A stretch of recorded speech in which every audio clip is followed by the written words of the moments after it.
하시고 내 죄악을 싸매시나이다. 욥이 이제 하나님께 용서를 구하는 장면까지 나오는데, 이 욥이 고백하는 내용을 보면은 참 인생이 덧없음을 또 한 번 확인하게 됩니다. 그래서 한 번 죽는 인생, 소망 없는 인생.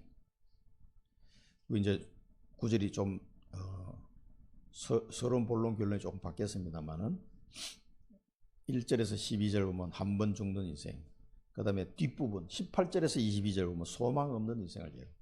중간에 13절에서 17절 보면 용서받는 인생. 근데 이 욥이 말하는 이 내용은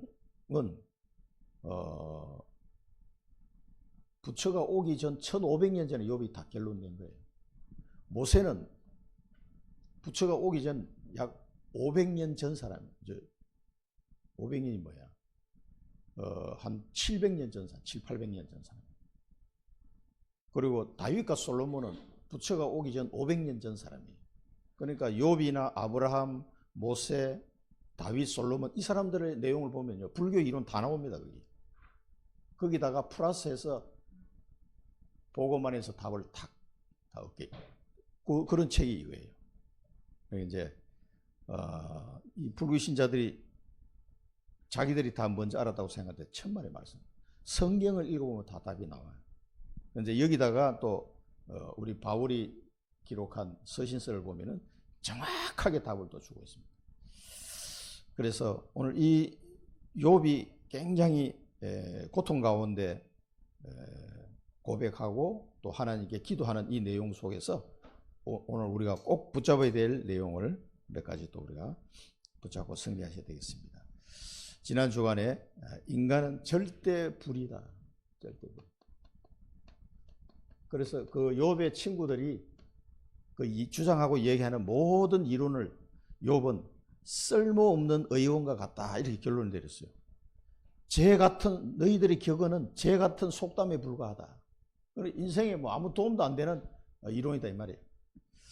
그래서 바울은 그걸 보고 세상의 초동학문이다 이렇게 바울은 표현했죠.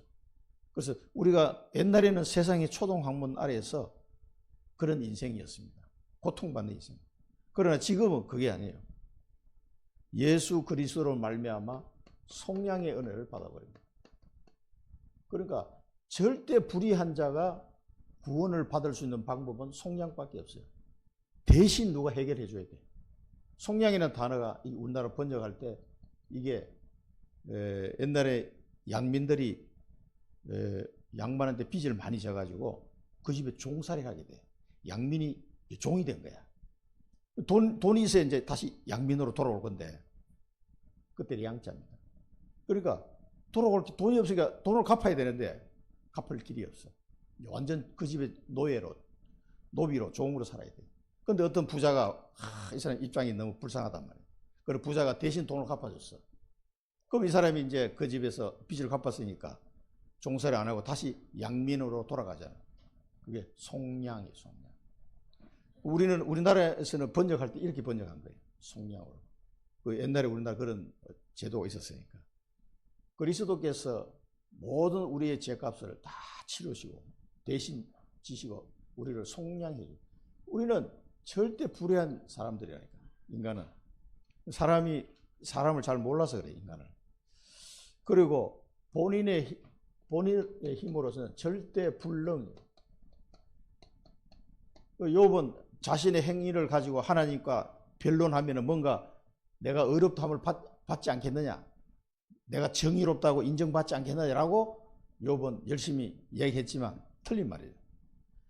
자기의 행위로는 구원을 얻을 자가 없습니다. 그래서 하나님은 믿음으로 의롭다함을 받을 수 있도록 하나님 준비를 해놓은 거죠. 그래서 믿음으로 말미암는 화목 제물로 그리스도가 오신 거예요. 행위로 될 것 같으면요, 우리 전도할 필요가 없는 거예요. 왜 전도합니까? 알아서 해라. 열심히 해봐. 될 거야. 이러고 끝나는 거지. 전도할 필요가 없는 거예요. 그러나 사람의 행위로는 구원받을 자가 없다고 성경은 결론을 짓고 있습니다. 의인은 없나니 하나도 없다. 그래서 절대 불능이에요. 그래서 믿음으로 말미암아 의롭다 함을 받도록 하나님 하시는데 그걸 보고 절대 은혜라고 그래요. 우리는 이 하나님의 은혜가 아니면은 이 절대 불의한 상태에서 빠져나올 길이 없습니다. 그래서 하나님이 절대 은혜로 자기 아들을 화목 제물로 주신 거예요. 약속하시고 화목 제물로 이 땅에 오신 겁니다.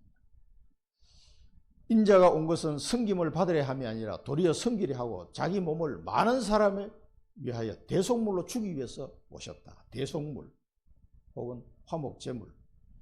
그렇게 이 땅에 오셔서 하나님의 아들인데 우리의 허물과 죄를 사하시기 위해서 화목 제물로 오신 겁니다. 이 은혜를 아는 사람은 어떻게 해요? 이 사실을 전달할 수밖에 없어요. 이걸 모르는 사람을 봤을 때 이 은혜를 진짜 아는 사람은요, 이걸 모르고 살아가는 사람 딱 보잖아요. 그러면 가슴에 불이 타는 거야. 이거 몰라가는 답이 없으면 또 욥처럼 또 불교의 이론처럼 고통 속에 살 수밖에 없는데, 방법이 없는데 말을 안 해줄 수 없는 거예요. 이런 상태가 됩니다. 진짜 이 은혜를 알면은. 그게 안 된다는 얘기는 이 은혜가 얼마나 귀하고 큰 건지를 아직도 내가 모른다는 증거예요. 이게 저는 이걸 알게 되니까 도저히 기도를 안 할 수가 없더라고요. 그래 매일 퇴근해가지고 집에 와서 1시간 동안 기도했대요. 눈물로. 그걸 가만 보니까 내가 아는 건 없지만 예수 믿어야 구원받는다 그 한 가지 알았는데, 주변에 보니까 전부 다 이거 모르는 사람들이 바글바글한 내 주변에 친척들, 가족들, 또 직장 동료들, 또 대학 친구들 보니까 전부 다 안 믿는 사람이야. 이게 어떻게 하겠어요? 그래 내 속에 막 하나님이 불을 질러가지고 불이 막 끓어오는 게, 그러니까 견딜 수가 없는 거야. 아니 저 친구 그냥 놔두면 지옥인데 이거 어떻게 해야 되지? 그러니까 막 퇴근하면 바로 그냥 골방에 들어가서 기도하기 시작해요. 1시간 동안 기도해요. 눈물 콧물 다 쏟아지더라고. 이상하게 그렇게 기도를 시키더라고 하나님이. 그러니까 막 머리도 헝클어지고 이래가지고 이렇게 나오는 거야. 그 모습을 우리 현주가 요만할 때 아빠가 왔는데 자기들하고 뭐 아빠 왔다 얘기 나누고 그냥 방에 쑥 들어가거든. 한참 있다가 나오는데 막 이상하게 나온단 말이야. 그러니까 우리 현주가 꼬마 때 거실에서 이렇게 봐. 왜 저렇게 나오지? 눈물 콧물 다 빼니까 이게 모습이 좀 이상하잖아요. 이상 그때는 막 제가 견딜 수가 없더라고요. 기도를 안 할 수가 없었어요. 제가. 그게 성령의 불을 지핀 거예요. 기도의 불을. 여러분 기도의 불이 붙어야 됩니다. 기도의 불이. 하나님이요. 근데 그때 했던 기도가 그 한 5, 6년 지속됐을 거예요. 그 뒤는 또 거기 기도가 안 나오더라고요. 근데 그 기도 거의 다 됐어요. 한 명씩 그 친척들이, 친구들이 돌아오고, 구미 청주서 만난 그 옛날 직장 후배. 이 친구도 은혜를 보고 예수 믿은 거예요. 그 소식을 듣고 연락해요. 지금도 제가 말씀 카드를 보내주고 있는데.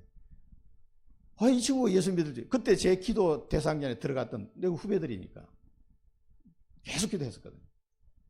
그 불신자가. 걔가 예수 믿은 과정을 들어보면 기가 막혀요.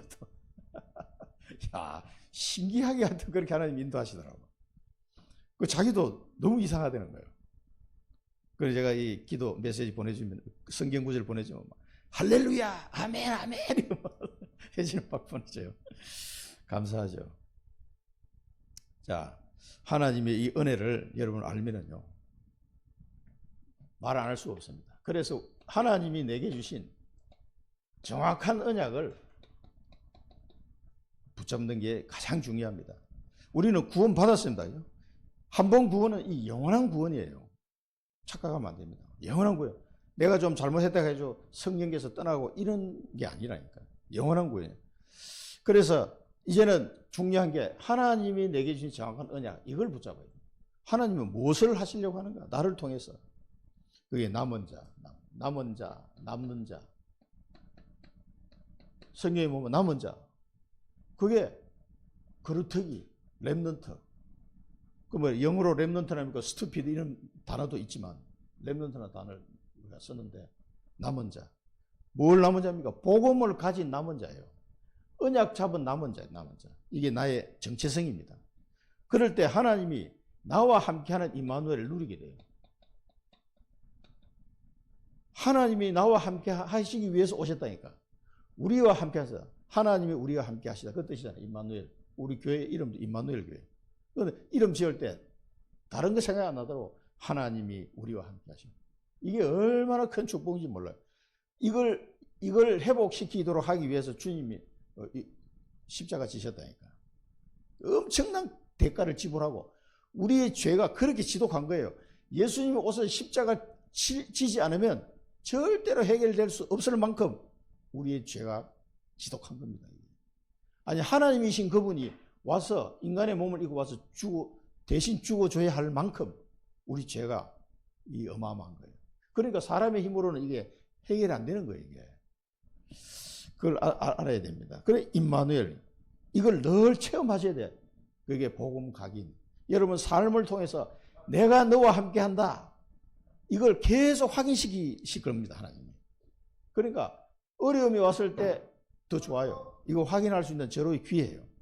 한번 기도해 보시기 바랍니다. 하나님이 지금도 나와 함께, 내가 뭐 실수를 했던 실패를 했던 뭐 잘났던 못났던 어떤 상황 속에서도 하나님 나와 함께 하십니다. 그거 하려고 그리스도 오셨다니까. 영원히 우리와 함께. 내가 세상 끝날까지 너희와 항상 함께 하겠다. 예수님이 약속하셨어요.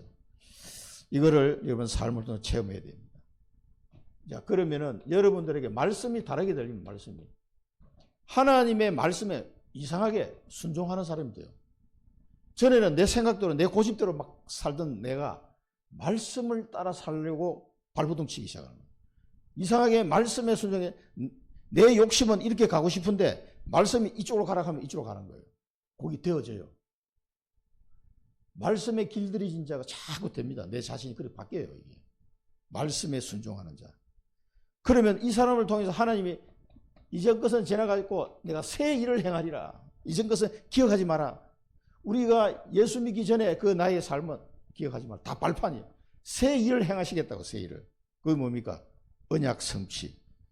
나 같은 부족한 자를 통해서 하나님은 엄청난 새 일을 행하십니다. 이 언약을 잡으셔야 돼요. 새 일을 행하셨다고 약속하셨어요. 그래서 하나님이 나를 빛의 파수꾼으로 부르신 겁니다. 이 어둠이 덮인 현장에 빛을 비추는 파수꾼으로. 그럼 저를 보십시오. 제가 이 하나님의 언약을 주셔가지고 지금까지 이 길을 지금 걸어가고 있는 거죠. 28년째. 계속 그 길을 걸어갑니다. 그럼 하나님이 계속 그쪽에 문을 여시는 거예요. 그래서 이유가 없어야 되는. 이 길을 걸어가는 데 있어서 다른 이유가 있어요. 핑계 댈 거 없어요. 아이고, 하나님 난 너무 바빴어. 뭐 힘이 없어서. 뭐 어쩌고 저쩌고 막 핑계 많아. 이유가 없어야 돼.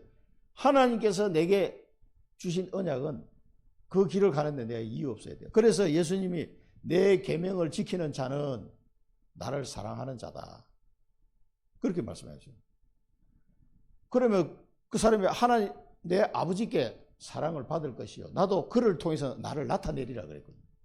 그러니까 주님이 주신 언약에는 이유가 없어. 그 아브라함은 가나안 땅 가야 돼. 가나안 땅 가서 아들을 낳아야 돼요. 언약의 아들을. 그게 아브라함이 해야 될 일이란 말이에요. 그런데 이게 안 믿어지는 거예요. 결단할 때 하나님이 문을 계속 여시는 거예요. 이유가 없습니다. 핑계대지 마시고 어려움이 왔다. 축복입니다. 그러니까 사단에게 속으면 안 돼요. 어려움이 오고 고난이 오면 300%를 준비할 수 있는 절호의 기회라니까. 속으면 안 됩니다. 사단한테 속아 그냥 막 낙심하고 전부 다 사단이 좋아하는 일이에요.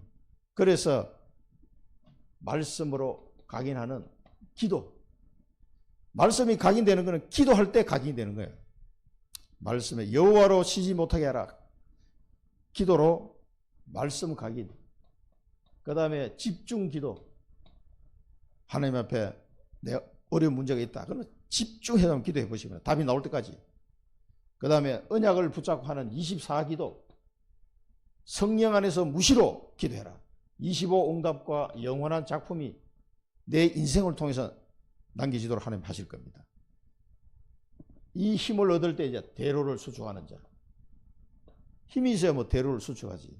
300% 응답을 받아야 대로를 수축해야 되는 거예요. 237, 5천종족, TCK, 셋들, 검토일 묵상시대 이런 것들을 준비할 수 있는 사람이 되는 거예요. 그래서 파수꾼의 사명을 감당하게 되는 거예요. 자, 그래서 먼저 우리는 300%를 준비해라. 먼저. 내 인생의 300%는 하나님이 주시는 응답입니다. 이게 내 힘으로 만들어지는 게 아니에요. 기도의 300%, 업의 300%, 전도의 300%. 기도하면서 모든 일을 해나가시기 바랍니다. 기도하는 가운데 문제 터졌을 때 기도하지 말고 기도하면서 일을 하고 내 업은 전문성, 현장성, 미래성 계속 검토를 해봐요. 전도는 성령인도, 성령 역사, 성령 열매, 전도와 선교 계속. 오늘 밤에도 우리 몽골 전도학, RUTC 전도학회 오늘 제가 메시지 할 차례인데 할 말이 아주 많아. 오늘 호의가 통역한다고 딱 올라와 있더라고요. 오늘 호의가 좀 혼내주려고 말씀으로 오늘 우리 2부 메시지 그대로 할 거예요. 오늘 밤에. 정말 그 사람들이 선교사님이 갈 때 예수님이 보내주신 예수님을 만나는 그 마음으로 그 선교사님을 맞이해야 되지. 그래 하지 않고는 너희를 영접한 자는 나를 영접한 것이고 나를 영접해서 나를 보내신 이를 영접하는 것이라고 말씀하십니다. 그 선교사님이 그 현장에 갈 때 그 몽골 사람들이 선교사님을 볼 때는 예수님의 대리로 온 거예요. 예수님을 보는 듯이 그렇게 맞이해야 된단 말이에요.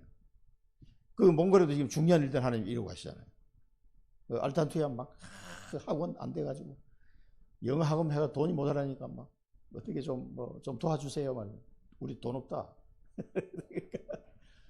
이게 막 거기서 예배도 드리고 해야 되는데 예배도 못 드리고 이거 딴 데로 좀 싼 데로 가야 될 것 같다고. 그래가지고 한국어 강좌를 개설할 수 있도록 좀 한국에 있는 대학을 연결해 달라고 그래서 이번에 딱 하나님 충청대 이용호 교수 딱 만나야 하잖아요.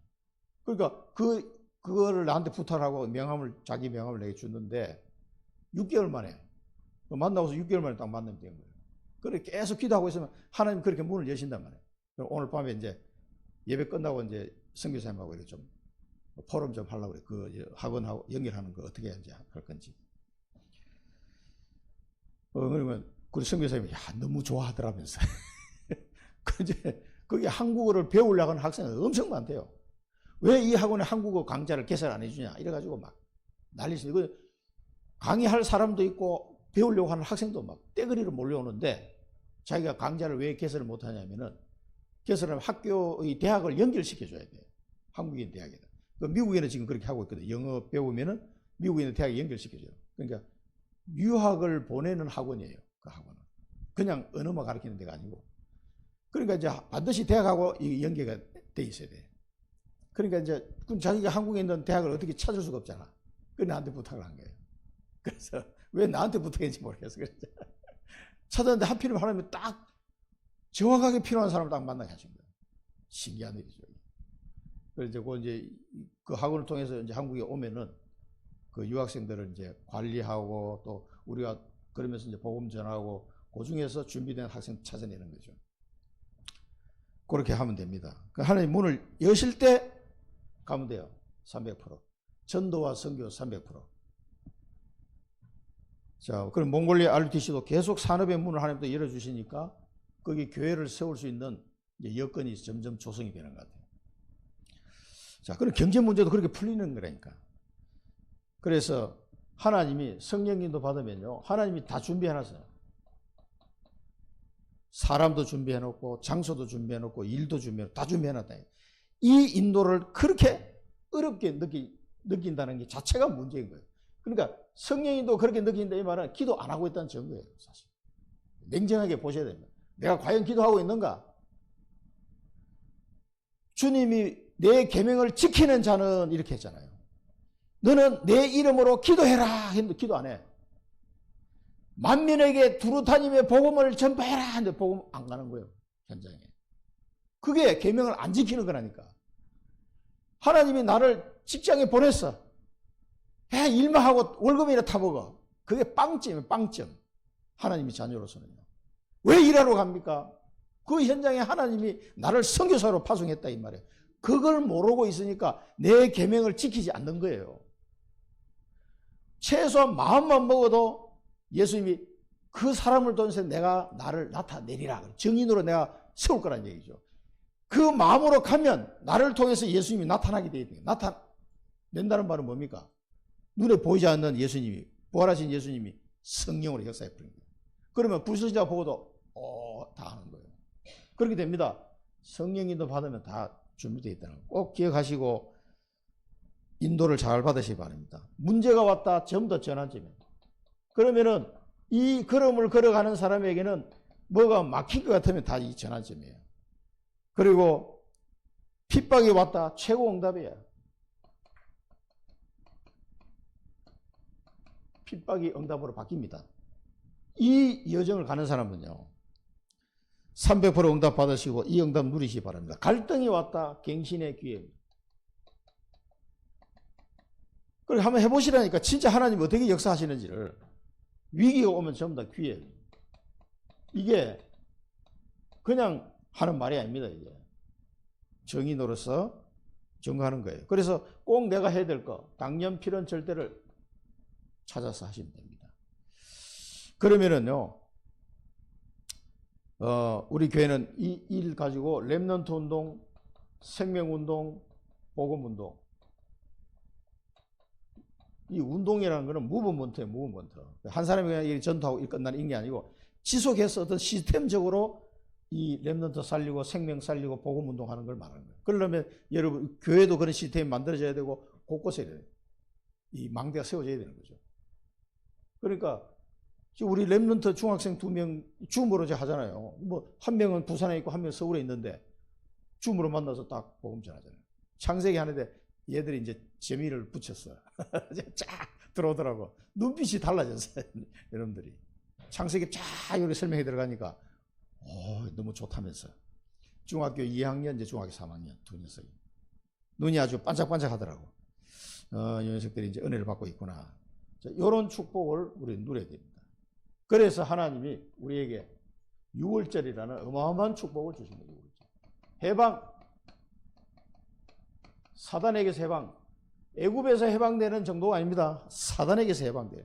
그래서 오직 그리스도, 이 피제사, 6월절의 피제사의 주인공 예수 그리스도를 통해서 우리를 완전히 흑암에서 해방, 운명에서 해방. 여러분 가정, 개인 가정에 그 운명 있습니다. 이 영적 싸움을 끝까지 해야 돼요. 누구 이름으로? 그리스도 이름으로 이 흑암 권세를 여러분 개인과 가정에 지금도 역사하고 있는 흑암 권세를 눈에 안 보이지만은 있단 말이에요. 이걸 완전히 꺾어버려야 돼요. 그렇게 하기를 주님이 명령하셨어요.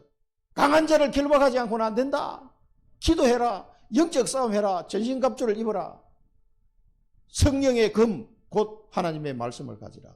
무시로 성령 안에서 기도해라. 왜 그렇게, 왜 그렇게 합니까? 이 사단이 우는 사자같이 삼킬 자를 찾고 기다리고 있다. 문 앞에서. 야, 이게 눈에 안 보여서 그렇지요. 눈에 보여봐요. 아유, 징그러워서 못 삽니다, 우리가. 이 영적인 존재와 싸워요. 여러분 운명에서 빠져나오세요. 나는 빠져나오는데 여러분 가정 가문에 있는 흑암 권세는 아직도 바글바글합니다. 이게. 왜냐하면 우리나라가 다 우리 집안도 마찬가지로 5,000년 동안 우상숭배에 왔기 때문에 엄청나게 흑암이 많아요. 귀신들이 바글바글합니다. 그걸 예수 그리스도로 꺾어버리는 거예요. 전 세계 이 흑암으로 덮인 이 세계를 해방시키는 거예요. 그러니까 선교하는 거예요. 왜 우리가 몽골 선교하고 가쿠마 선교 기도합니까? 여러분도 그 케냐 가쿠마 현장 한번 가보셔야 돼요. 어떻게 살고 있는지 정말 비참하기 짝이 없습니다. 이 흑암이 덮인 세상에 이들을 해방시킬 수 있는 이름은 그리스도밖에 없다 이 말이에요. 이 흑암 전염병, 흑암의 전염병. 그래서 선교하는 겁니다. 그리고 우리 후대들 완전 무너지고 있는데 지금 눈에 안 보입니까 지금? 이상한 사람들이 다 이상하게 돼가고 있어 지금. 애들까지도. 그래서 완전 복음으로 이 후대를 해방시켜라. 그래서 우리에게 6월절 주인공 대신 그리스도를 우리에게 보내주신 거란 말이에요. 그래서 우리는 새 절기를 구약에서는 새 절기가 신약에서는 138 언약이에요. 부활하신 예수님이 말씀하신 그 언약. 오직 그리스도, 오직 하나님 나라 일, 오직 성령. 그게 새 절기라니까. 이 비밀을 가지고 금토일 시대, 셋들, 묵상 시대 열어나가야 된다. 셋들 수면 이 기도를 이게 아니 당장 우리가 못하더라도 기도를 해야 돼요. 기도를. 하나님 청주에 셋들 있는 교회를 세워달라고. 천안에 보니까 그 어떤 목사님이 교회 이름이 새떨교회야. 아예 새떨교회. 아, 이름 잘 지었네. 그 교회도 사랑부 과정이 있어가지고 제가 좀 대화를 했는데 새떨교회. 자, 이 네피림병, 정신병, 명상시대 이걸 다 치유하는 묵상시대. 그래서 다민족, 병든자, 렘넌트들이 와서 안식처가 되는 교회가 될 수 있도록. 갈 데가 없어, 갈 데가. 그래서 마음껏 기도하고 치유받고 서밋으로 세워질 수 있도록 이렇게 이런 교회를 세워야 되겠다. 기도하면 돼요. 그것을 언약을 잡고 기도하지 않는 사람은요, 그 사람에게 그 응답을 안 준다니까. 언약을 안 잡았는데 어떻게 하나님이 응답을 주실 수가 없어요. 이거 언약을 찾고 내가 기도하잖아요. 그럼 하나님 그 사람을 통해서 이루시는 거예요. 그래서 정확한 언약을 잡는 게 굉장히 중요합니다. 하나님이 이루시지 뭐 내 능력으로 이루어지는 게 아니에요. 자, 이 욥이 인생을 가만히 돌아보니까 뭐냐, 한 번 죽는 인생이다. 뭐 오래 살아봐야 뭐 몇 년을 더 살겠냐. 생애가 짧고 걱정이 가득하다. 이 말이 불교 이론에 나오는 거잖아요. 인생은 고다 그러잖아요. 부처가 인생은 고다. 너무 고통스러워. 그 다음에 보리수나무 밑에서 다 6년 동안 깨닫고 난 뒤에 마지막 딱 결론 한마디 먼저 무라고 해도 무 없을 무자. 인생은 곤데 자기 깨달아 보니까 아무것도 없어. 무야. 그러니까 이게 얼마나 인생이 허탄하냐. 그러니까 이미 부처 오기 전에 1500년 전에 욥이 깨달았다니까. 인생은 짧다. 짧습니까? 금방 지나갑니다. 뭐 환갑 되려면 한 500년 지나야 환갑 될 줄 알았는데 금방. 내가 우리 외할아버지 환갑잔치 내 코 흘릴 때 그게 강하니까 우리 외할아버지가 그 당시 지폐로 내 코를 닦아줬거든. 이렇게 코 흘린다고. 지폐로 코를 던지니까 좀 큰 놈들은 이게 돈인 줄 알고 주스러 가더라고. 나는 그 코 흘리니까.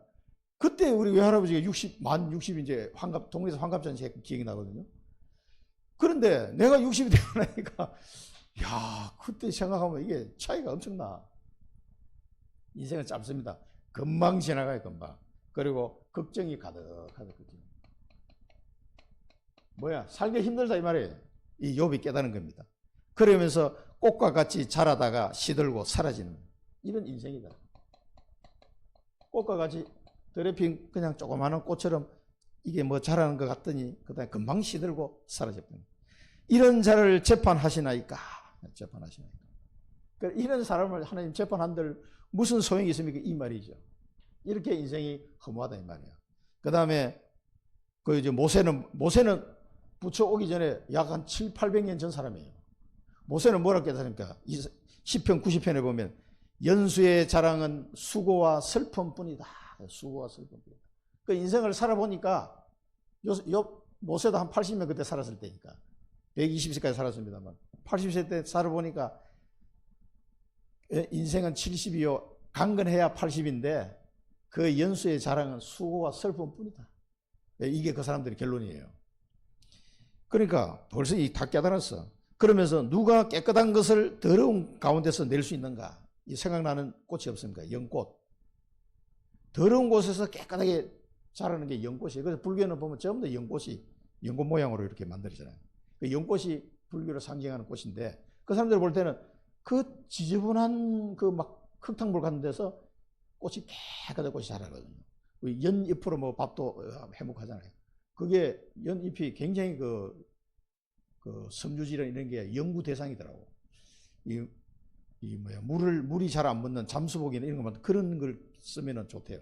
굉장히 물이 이렇게 안 스며들도록 돼 있더라고요. 뭐 그런 연꽃인데 그 지저분한 곳에서 꽃이 예쁜 꽃이 피니까 이제 불교에서는 이 연꽃을 이제 근데 그 말은 뭡니까? 깨끗한 것을 더러운 곳에서도 낼 수 있겠냐? 불가능하다 이 말이에요. 인간의 노력해도 안 된다 이 말입니다. 지금 욥이 깨달은 거는. 그러니 참 인생이 허무한 거지.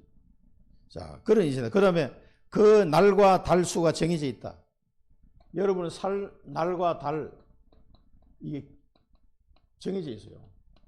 아, 그 너는 몇 살 때까지 몇 년, 몇 월, 며칠까지 살다가 오너라 정해져 있습니다. 우리는 시한부 인생이 시한부 인생. 때가 되면 가야 돼요. 하나님이 날과 달수를 다 정해놨던 거예요. 그리고 규례를 넘지 못하게 했다. 하나님이 정해진 이 규례를 인간 마음대로 넘어갈 수 없도록 만들어놨어요. 하나님 오라고 하면 누구도 아이 하나님 나 좀 더 살면 안 되겠습니까? 라고 말할 수가 없는 거예요. 규례를 정해놨어요. 이걸 넘지 못하게. 그의 나라를 마칠 때까지 품꾼같이 홀로 있게 해 주십시오. 너무 힘드니까. 그렇게 말하는 장면이에요. 그러면서 이제 나무는 희망이라도 있습니다. 찍혀도 그 움이 다시 돋아가지고 그게 가지가 뻗어서 새로 심은 것이 되지 않냐 이 말이에요. 누구든지 하나님은 죽을 날을 다 정해놨습니다. 이거를 조정이 불가능해요. 그래서 한 번 죽는 인생인데 불교에서는 윤회 사상이 윤회설. 다시 또 태어난다. 뭘 다시 태어나? 다시 태어나. 하나님이 규례를 정해놨는데 이걸 넘을 수가 없어요. 그 윤회설이 다 거짓말입니다. 거짓말. 누구든지 딱 죽을 날 정해놨는데 그걸로 끝이에요. 내 마음대로 조정이 안 돼요. 죽었다 또 새로 태어나고 죽었다 새로 태어나고 무한 반복 그런 거 없습니다. 자, 장정이라도 죽으면 소멸된다. 이 죽음 앞에요. 장정이라도 죽으면 소멸되고 끝나는 것이다 라고 지금 고백하고 있습니다. 인생이 숨을 거두면 어디 있느냐. 강물이 마름같이 누우면 다시 일어나지 못하고 눈을 뜨지 못하며 잠을 깨지 못하니라. 자, 장정에 죽으면 소멸된다. 소멸됩니까 안 됩니까? 우리는 소멸되는 게 아니에요. 반드시 인간은 내세가 있습니다. 짐승은 소멸됩니다. 죽으면. 그러나 인간은 어디로 가야 돼요? 내세를 가야 돼요. 미안하지만 죽는다고 소멸되는 존재가 아니에요. 인간은. 자, 그래서 이 한 번 죽는 인생을 이게 욥이 쭉 고백을 했는데 여기에 대한 왜 인간은 이렇게 되느냐. 인간이 원래 이렇게 비참하게 살다 죽는 존재가 아니라니까.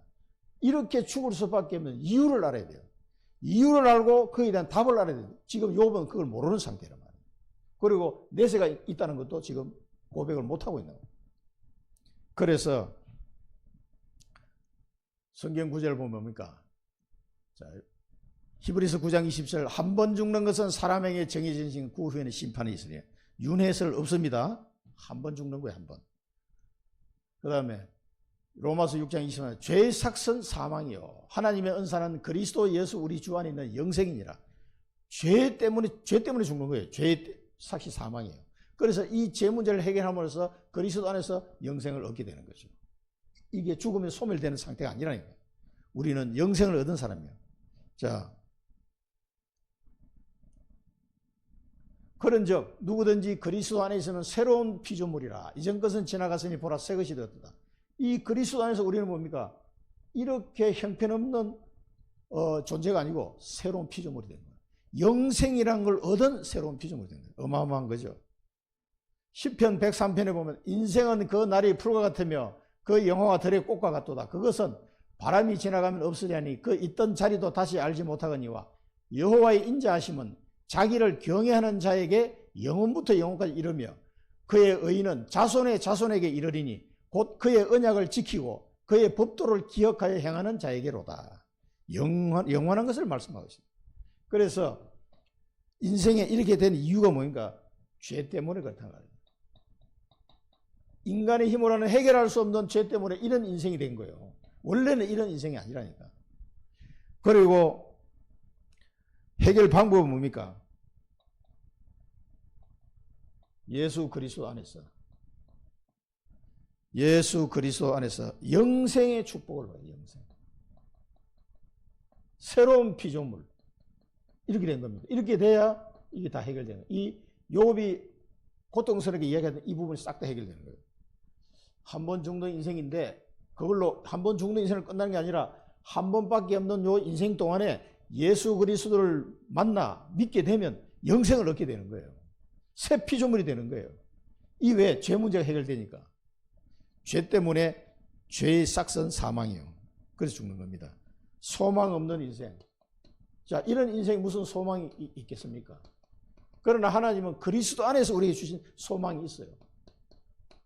그렇습니다. 이대로 이 그리스도를 만나지 않으면 소망 없는 인생을 살아갈 수밖에 없어요.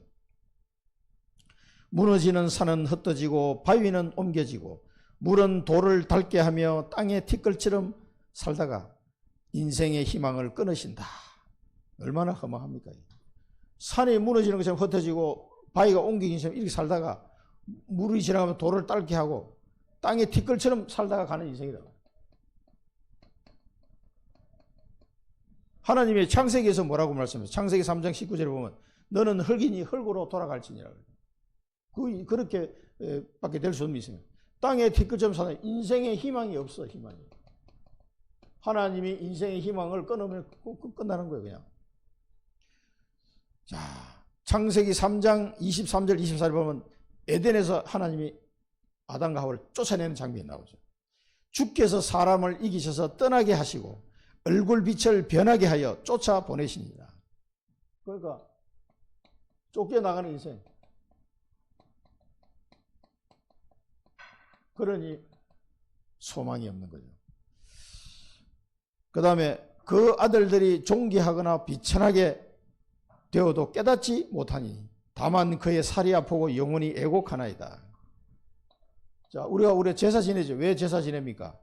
죽은 조상이 그 후손들을 복 준다고 제사 지냈다 말이에요. 저도 어릴 때 보면 제사 지내면 아버님이 뭐가 엎드려가지고 뭐 중얼중얼해.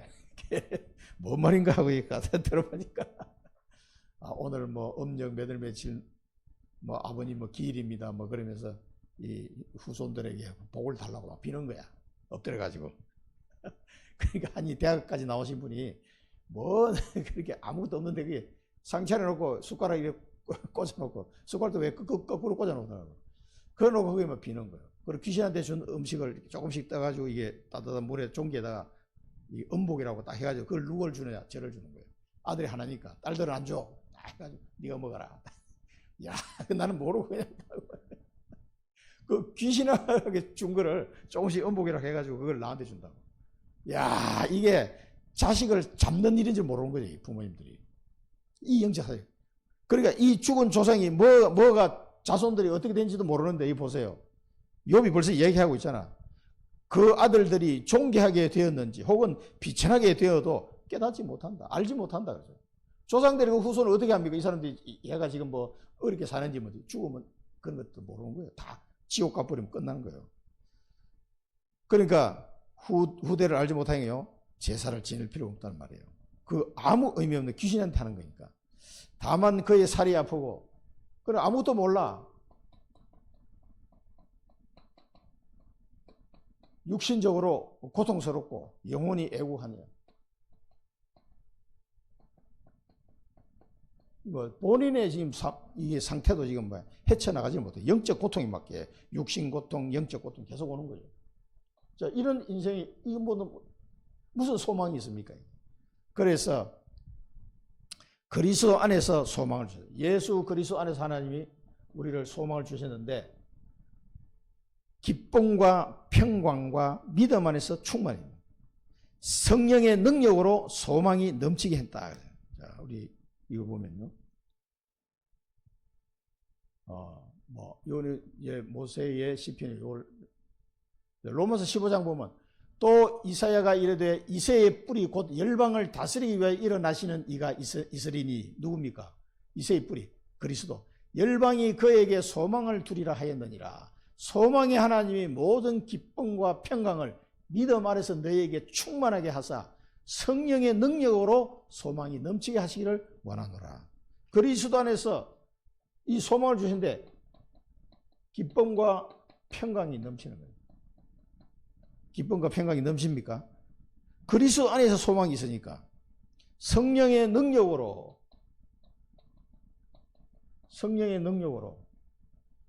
소망이 넘치게 하기를 소원한다. 그게 여러분 세계복음입니다. 나를 통해서 세계복음을 이루는 거예요. 나를 통해서 수많은 죽은 자를 살릴 수 있도록 하나님 하시는 거예요.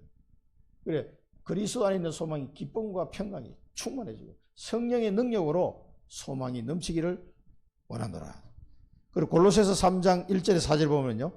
그러므로 너희가 그리스도와 함께 다시 살리심을 받았으면 위의 것을 찾으라. 거기는 그리스도께서 하나님 우편에 앉아 계시느니라. 위의 것을 생각하고 땅의 것을 생각하지 말라. 이는 너희가 죽었고 너희 생명이 그리스도와 함께 하나님 안에 감추어졌습니다. 우리 생명이신 그리스도께서 나타나실 그때에 너희도 그와 함께 영광 중에 나타나리라. 이게 천국 소망이에요. 천국 소망. 욥이 말한 인생은 정말 희망이 없습니다. 이렇게 살다가 고통 중에 죽는 거예요. 그런데 우리는 그리스도 안에서 천국 소망을 가지게 되고요. 이제는 기쁨과 평강이 충만해지고 성령의 능력으로 소망이 충만해지고 세계 복음하는 그런 소망을 가지고 살아가게 되는 거죠. 나를 통해서 수많은 생명이 살아나는 이 기쁨과 은혜가 얼마나 큰지 모릅니다. 꽃 한 송이 키워도 꽃이 착 자라는 거 보면 너무 기쁜데 한 생명이 살아나는 걸 한번 보세요. 복음을 전했을 때 이 사람이 막 살아나는 걸 보면 그보다 더 기쁜 게 없어요. 이 축복을 여러분 알아야 소망이 있는 인생이 되는 겁니다. 그게 없이는 이렇게 얼마나 비참합니까? 그 다음에 13절에서 17절 보면 용서받는 인생. 이제 용서를 구하는 내용이 나오는데요. 욥이 나를 서울에 감추시며 진노를 돌이킬 때까지 숨기시고 나를 위해 규례를 정하고 나를 기억하옵소서. 그 용서해달라는 얘기죠. 나를 기억해달라. 내 죄를 용서해달라는 겁니다. 장정도 죽으면 어찌 다시 살리이까. 모든 고난을 참고 풀려나기를 기다릴 것이다. 주께서 나를 부르시겠고 내가 대답할 것이다. 그러면 주의 손으로 지으신 것을 기다리실 것이다. 다른 번역본에 보면 주께서 나를 기쁨으로 기다리실 것이다. 이제 용서받아가지고 하나님이 나를 용서해 주시고 나를 기쁘게 받아주실 거다. 이제 그렇게 지금 고백하고 있는 거예요. 죽으면 어찌 다시 살리니까.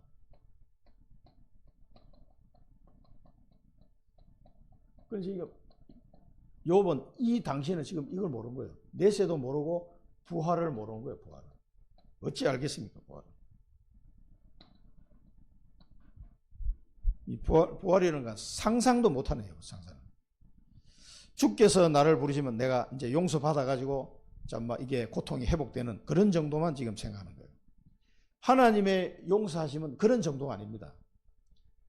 나를 이렇게 우리의 죄를 다 해결할 뿐만 아니라 다시 나를 살리셔서 부활의 은혜 속으로, 부활의 축복 속으로 나를 인도하시는 거예요. 그래서 영원한 생명을 가지고 살 수 있도록. 그냥 죄를 용서하는 이런 정도가 아니라니까. 우리가 이 땅에 사는 동안만 해당되는 게 아니에요. 나의 걸음을 세시나 죄를 감찰하지 아니하시나이까. 그 말은 나의 걸음을 세고 계시지만 나의 죄는 하나님께서 묻지 않는 그런 상태가 될 거다. 그걸 지금 얘기하는 거예요. 이건 지금 번역은 조금 이해하기 좀 어렵습니다. 다른 번역을 보면 그렇게 되어 있어요. 내 허물을 주머니에 봉하시고 나의 죄악을 싸매시나이다. 그러니까 내 허물을 봉하고 내 죄를 싸매고 이렇게 된다는 거예요. 그래서 용서해 주실 것이다. 그거를 지금 기도하는 마음으로 지금 말하고 있는 거예요.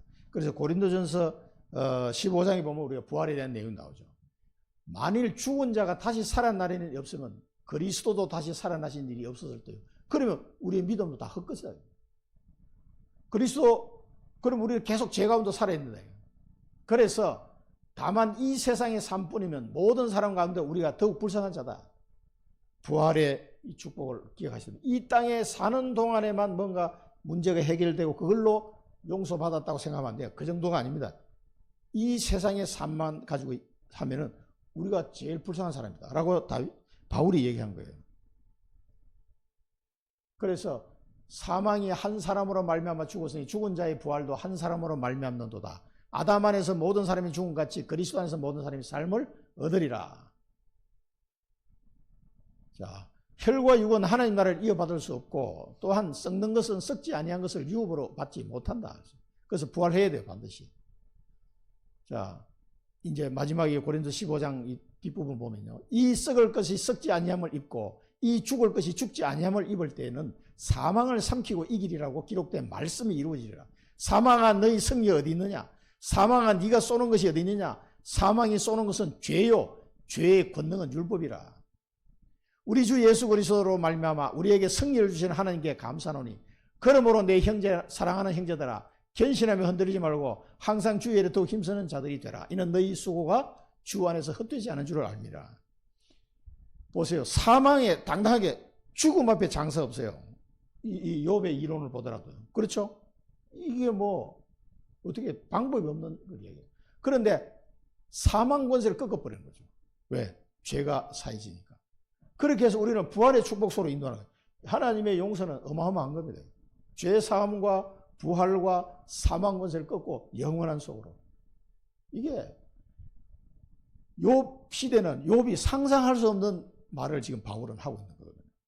여러분 부활이 어떻게 되겠습니까? 부활해서 우리는 다 만날 거예요. 부활해가지고 새 하늘과 새 땅에 살게 될 거라니까.